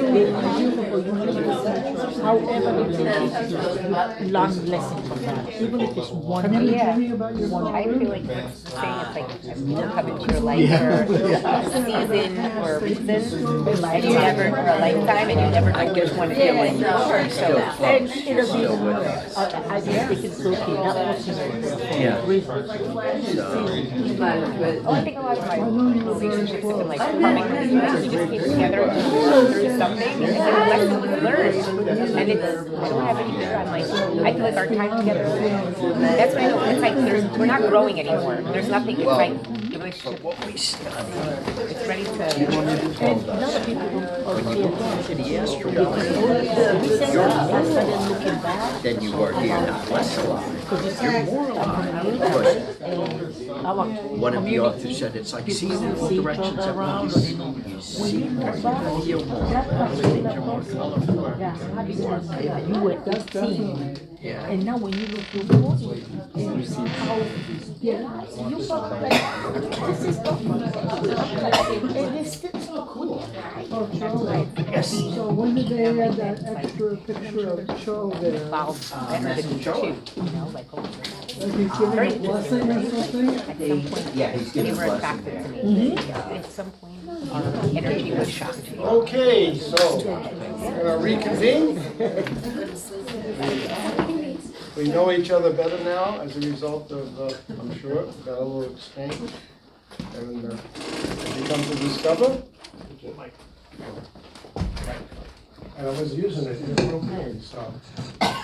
How we doing now? I got it now, okay. So, we come to discover a little bit about ourselves and other people, and we find that no one gets through life untouched.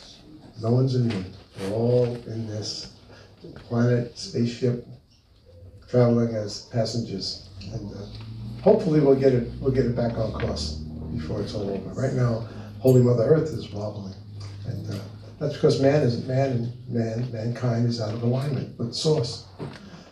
Once we get back in alignment with the Source, whatever that means to you, God, universe, I don't really care. Fill in the blanks. Holy Mother Earth will right itself, and the cosmic show will go on. So I would like to play a brief 3-minute music rendition of my friends Bob Seimer and Shannon Plummer are singer-songwriters, and I had them come down to Atlanta, and they put on a beautiful concert. And as I told you, the lotus flower on the book, they have a song called No Mud, No Lotus. It speaks for itself, and then we'll have an opportunity to do some Q&A and get to know each other even a little more intimate. But I would recommend that when this song plays, close your eyes and listen to the words. Every word in this song will ring true to your own heart.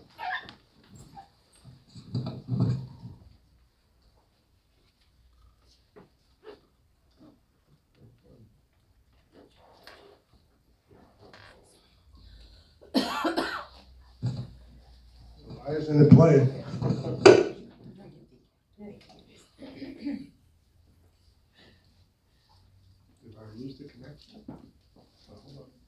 The patterns of the pain in your past, the things that broke you, they also awoke you to the questions you needed to ask. The sleepless nights and the dizzying heights and the dreams, some of which came true.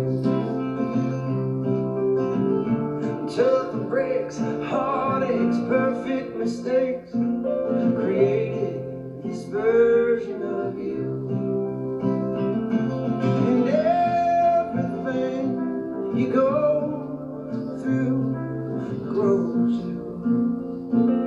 Grows you, and everything you go through grows you. Exposes who you are.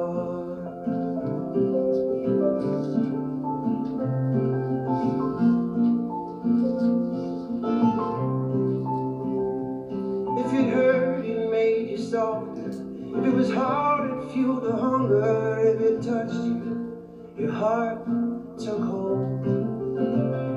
If it was simple, it made you wise. If it was sweet, it made you smile. We've an indelible impression on your soul. Your feet, they walked, and your lips, they talked, and your hands dug around for the proof. Every look, every book, picture in your mind that you took created this version of you. And everything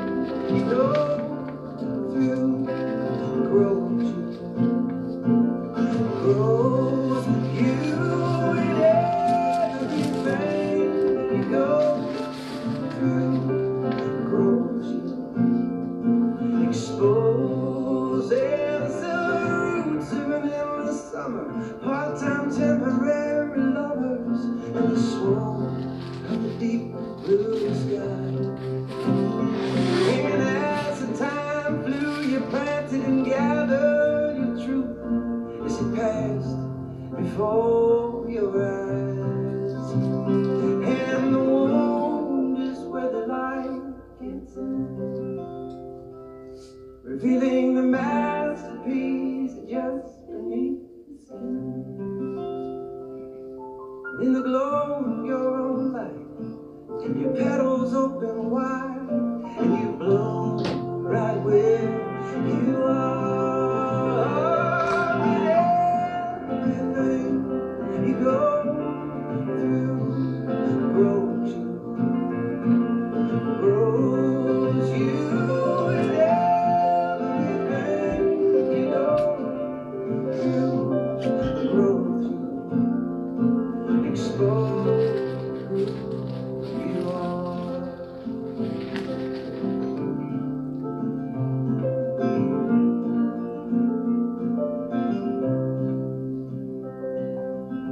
No man, no lotus, haven't you noticed the patterns of the pain in your past?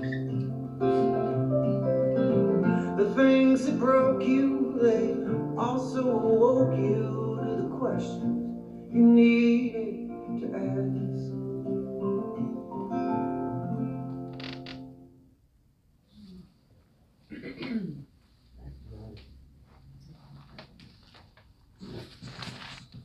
The questions you needed to ask.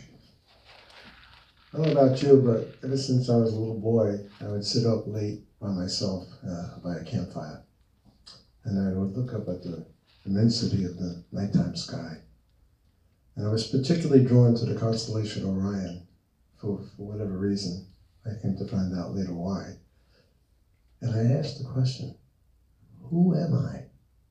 And what am I doing here? From an early stage. And so some of you have asked those questions and you find yourself in the metaphysical center, looking for answers. So I would say that which is looking for the answer is looking for you. That's what I would say. That which is looking for the answer is always looking for you. And we're all here, as I say, for a reason and reasons. But the big reason, no matter what has happened to us, and we've all had betrayal. I mean, it's just part of the incarnation. It goes with the earth suit, as I was telling my friend over there, Judy, who happens to be sitting next to my wife, Judy, and they happen to be partners tonight. A little synchronicity. Anyway, no mud, no lotus. The lotus flower, I don't know if you know this, but in doing the research, I found out the lotus flower every night closes up, goes down into the mud, goes back into the darkness, and the next day comes back up to release the light.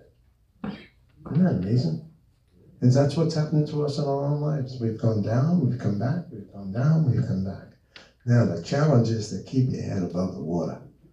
All right? Once you wake up, try not to go back to sleep. You'll suffer. I woke up at age 28. I had an incredible experience of, you might say, awakening, but I went back to sleep. My ego mind went back, and I paid the price. You know, a lot of this in my own life. So the challenge is wake up and stay awake. The breeze at dawn has secrets to tell you. Don't go back to sleep. Rumi, right? People are going back across the doorsill where the two worlds meet. You must ask for what you really want. Don't go back to sleep. And the ego will anesthetize you. It'll put you back.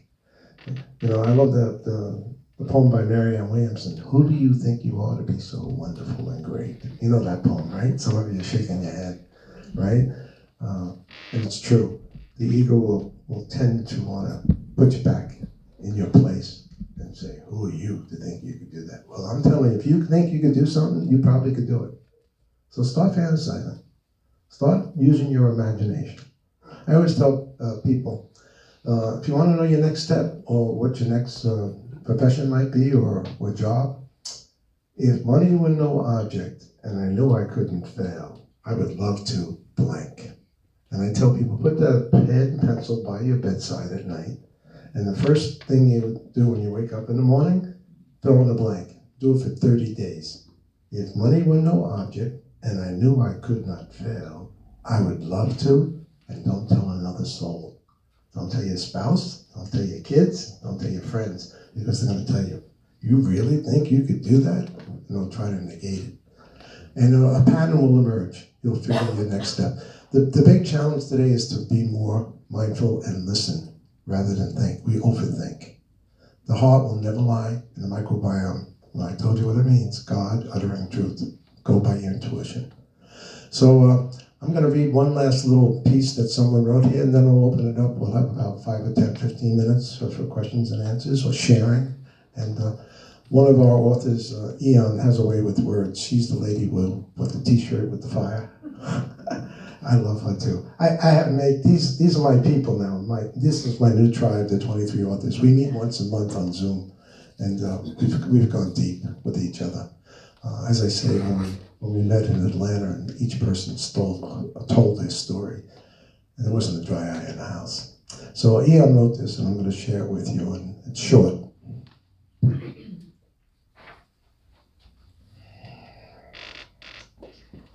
And she wrote it to all of us, and she said, "Greetings, Ken. In the darkest moments of our lives, when hope seems elusive, and the weight of our struggles feels insurmountable, we often yearn for a glimmer of light, a second chance to rewrite our stories. If you find yourself navigating the shadows, I want you to know you are not alone. Life's journey can be tumultuous, but within its twists and its turns, there are profound lessons waiting to be unearthed. And there is hope. Always, there is hope." So, I would end with that. There is hope, and you're not alone. And when the fat lady sings, it ain't over either, folks. Go away tonight knowing that life is eternal. I can't prove it to you, but I'm telling you, when I came out of my body and I saw them work on me, I said, oh, this is very interesting. And I went into a state of profound, profound peace. I have never experienced anything like it. And I can't really totally articulate it. You know, as I say, people ask me, hey, Ken, what's chocolate taste like? I say, here, have a piece. That's the only way you're going to know. But I just want you to know, if you leave with one thought tonight, know that whatever you're going through, you can get through. I don't care what it is. Don't give up. Okay, questions? Q&A. Sharing questions doesn't have to be, if anybody wants to, don't be shy now. We've created a little bubble here. If anyone wants to just make a comment or two, it'd be most appreciated. Charlie? I got a comment. When I was doing my meditation, near the end, I said, if anybody feels alone, there's people. And then you said something about not being alone. And what did you just read from? Eon. Okay, that we are not alone. So there's 3 times that synchronicity. That's a trifecta. Yeah. Call it a trifecta. What is it? No, I didn't have been into the races, but they have this thing called the trifecta. They have this thing at the races called the trifecta, the first, Yeah. second, and third. Yeah. So that's a true synchronicity. Yeah. We didn't plan that, by the way. The universe is trying to tell us something. Yeah, well, it's always telling us something. The question is, are we listening? Yeah. You know, don't go tone deaf. Listen to by the way, the universe, the word, one verse, song. It's one song. And we're all tunes into one song. We're all part of the orchestra. They are finding out now, by the way, I don't know if you know this, but our cells in our body are singing. They can actually tap into the various organs of the body, and there's a different tone coming from each organ system. So we are music, and we are melodies. That's what we are. And I think in one of the holy books, it says in the beginning was the word. That's sound. We were sung into existence. It wasn't light. Light came after the sound, so everything is tonal. And now we know in neuroscience, everything is frequency, right? Vibration frequency. All the neuroscientists are saying, oh my God. When you go into the gamma waves and the theta waves and the beta waves, everything changes. And there's a whole science called cymatics, where they put sound through different media, and you can create, you can replicate by the same frequency, snowflakes and so on and so forth. So we're music. We are music. So I tell patients when they would complain, I said, you know, Mary, you got to change your tone. You got to have to change the channel if you want to get well. Literally. Because sometimes the static, you know, on a receiver, just gotta, you don't have to do a lot, just gotta click a little bit. Whole new experience. So give yourself permission and don't get stuck in what was. If you want to remain unhappy, try to unhappen what happened. No way, Jose. You can't unhappen what has already happened. That's unhappy. And on the other hand, Eckhart Tolle tells us what? The power of now. The only place to live is where? In the now. Because as soon as you go to the future, anxiety. Coulda, shoulda, maybe, what? I don't know. No. Life is only known in the present moment. So when patients would come in, sometimes I would laugh. Hey, doc, last weekend I had the worst headache of my life. I go, well, Mary, how you doing now? So, now I'm doing good. I said, good, lay down. What could I do about what happened last week? I laughed, but we drag it. We drag our baggage into the present moment. And then we want to know why we don't get better. Because we're stuck. And it takes inspiration. It takes deliberateness. It takes conscious decision. Everybody in this book, The Second Chance, has made a conscious decision at some level not to stay as a victim anymore. They empowered themselves to move forward. And I'm telling you, when you read these stories, you're going to say, most people would have given up. You know, most of us in some circumstances, I'm done. No, everybody made a conscious choice to move ahead. And you all have gifts. That's the other thing. Everybody, she was asking me, I don't know what my gift is. I said, well, you got to listen more. She's got some gifts she's got to give. I'm not picking on you, but that's true. You know, we all do. We're a mosaic of life. We all are a part of the tapestry. And we're all needed, by the way. There's no better, worse. No, in the spiritual realm, there's no hierarchy. We're all in this together. If any of us remain bound, none of us are ever going to get free. So, well, why do I come and give talks? Because I want to get free. And if I can help to free you up, I'm going to help to free myself up. And I was telling Charlie, he had an opportunity to meet Ram Dass like I did. And Ram Dass, in his presence, he saw souls. He didn't see people. He saw the one soul in everybody.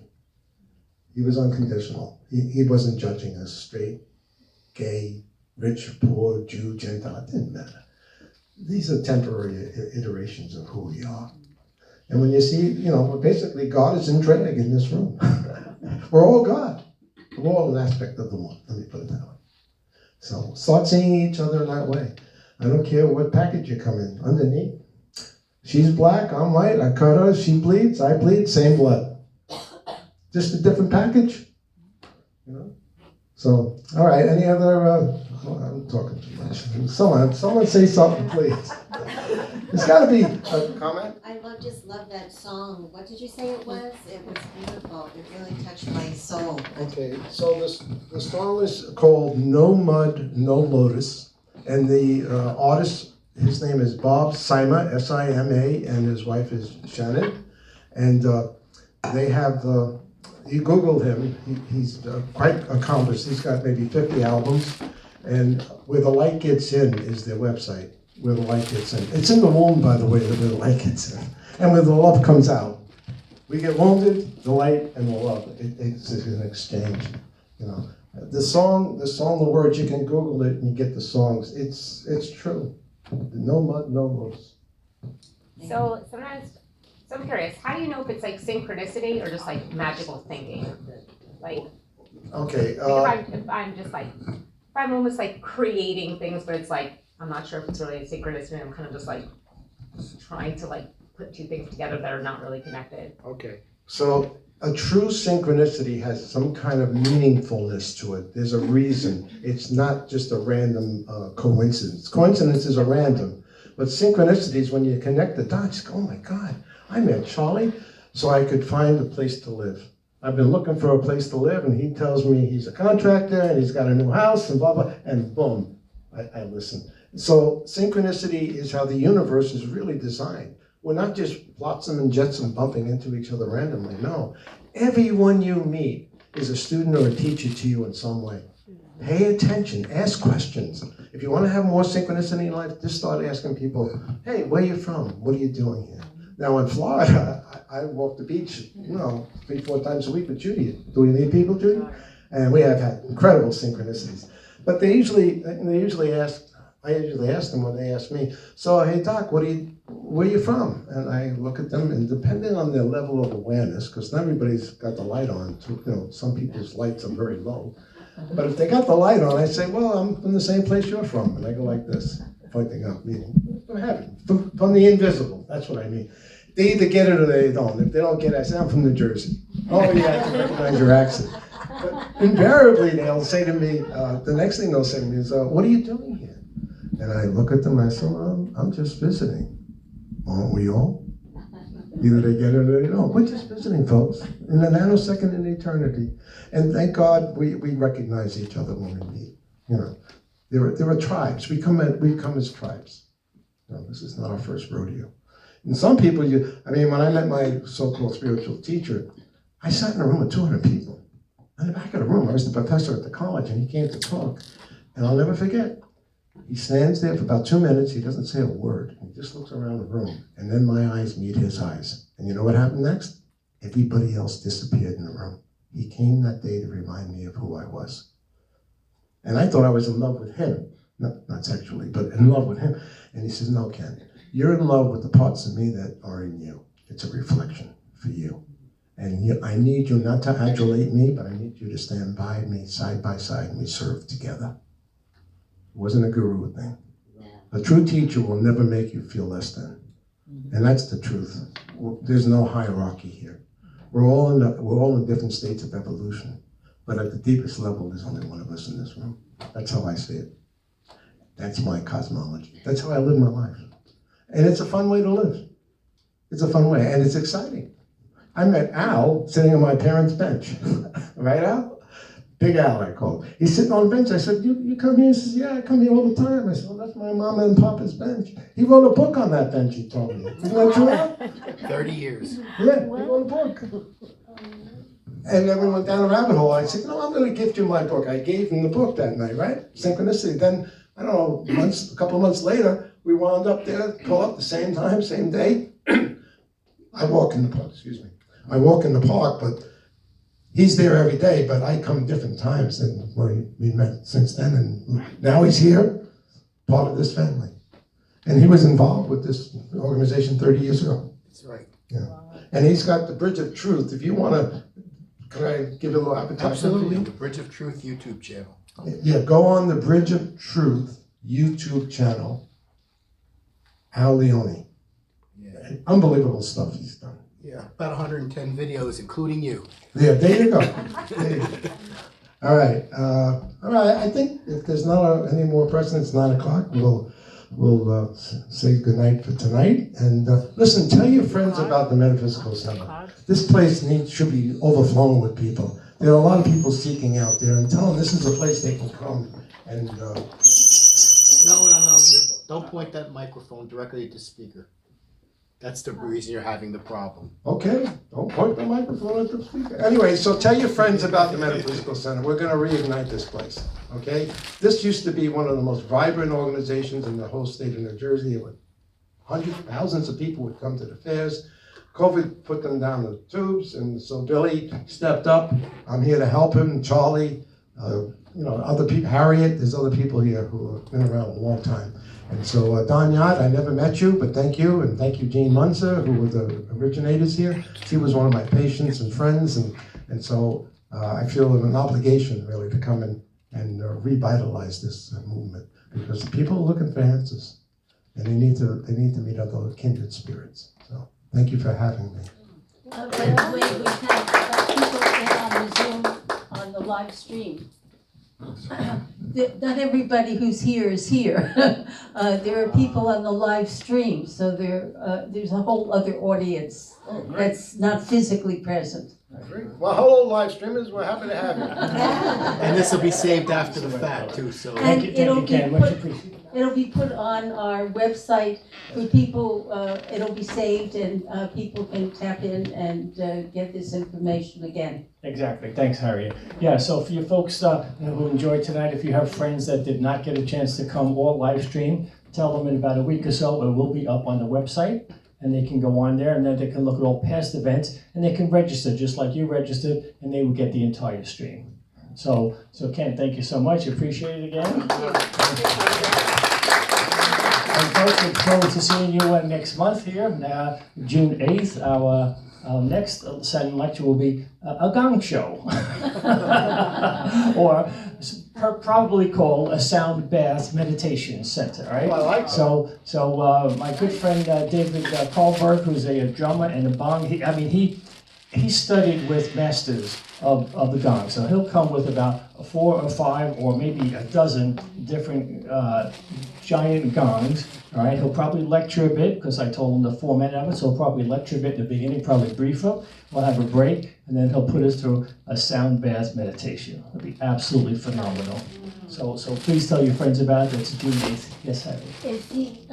Is he recommending we bring yoga mats or rugs or anything? You know what? I will tell you now. If you wish to lie down during that process, do so. Bring a mat. We'll set up the room to make you comfortable however you can. And I think that's a great suggestion. Harry will put that on the website. Okay, great.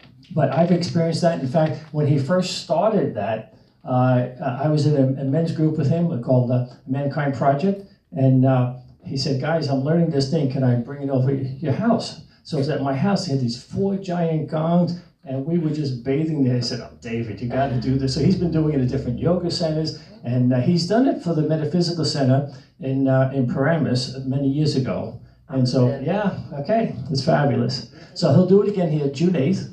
And then in July, we're negotiating a date, but we are planning a movie night. So we're thinking about getting a movie that's metaphysically oriented and having a movie night here. Then in August, we'll take off. In September, we'll pick up again. But in the meantime, there's plenty of information on the website. Next week, don't forget the Psychic Fair, all right? And there's a meditation, so check out, just stay on the website. If you're not on the website, right, if you're not getting our emails, just go on the website, metaphysicalcenter.org, and just put your name and email address, so you'll be up to date on what's going on, all right? So everybody, thanks so much, and I hope to see you again very soon. Thank you.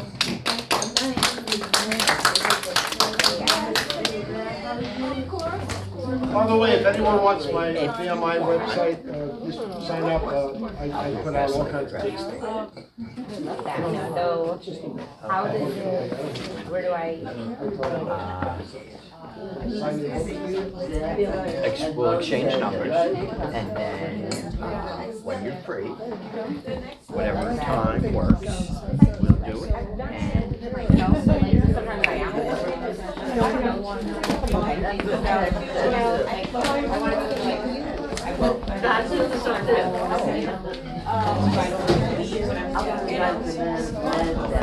am. Judy, is this one? I'm gonna use this. Any last comments? Oh, Al, thank you so much. Before I shut it down, you and Ken? Guys, live streaming or looking at it afterwards, love to have you. Sorry we couldn't see you in person, but we'd love to have you virtually for this presentation and lecture, and hope to see you again in the future. Thank you, guys. All right, Bill.